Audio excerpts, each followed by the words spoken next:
The island we went to was supposed to have been secured by the ground forces. They hadn't gotten a handle on things by the time we got there, so now we were stuck in the middle of a half-assed campaign. My job was to get the planes ready for combat, making repairs and handing them over to our troop of cons.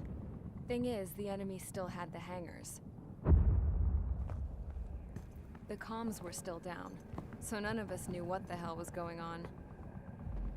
The last transmission I heard before everything went to shit was that some prisoners from an Osean military penal unit rioted and managed to escape.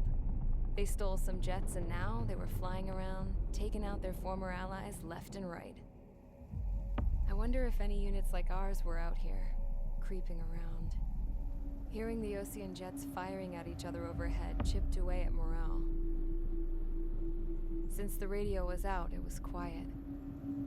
I liked it better that way. All I heard was the gunfire. Here we were, walking around carrying rifles.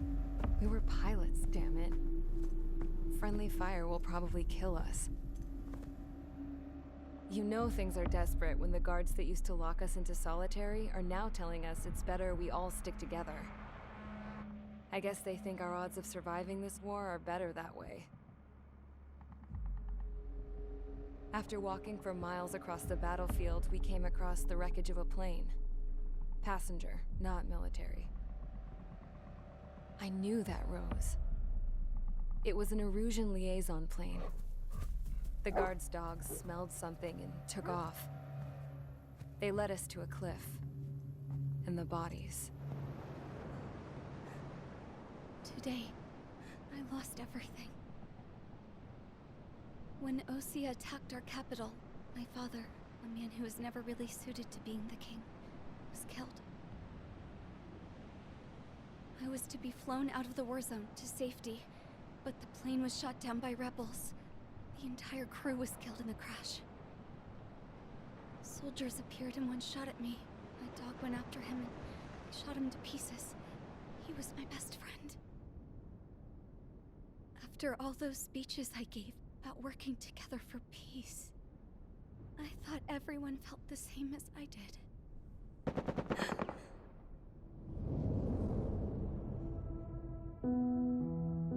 I'm sure the soldier who shot at me knew I was the Princess of Erusia. He was Erusian too. More soldiers have come. Now, there is no one left to protect me.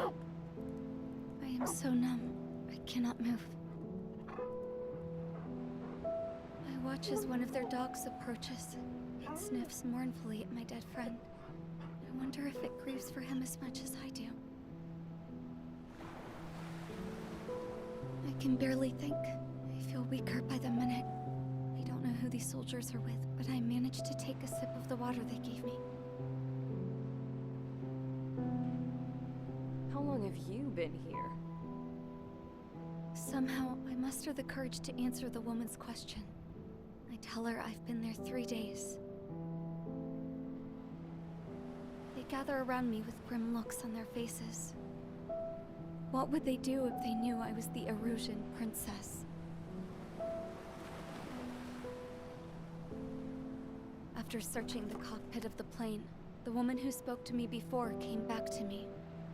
This is an air-to-ground tactical radio. It still works! I noticed she walked with a limp. She knelt down next to me and asked her companions to give me some food.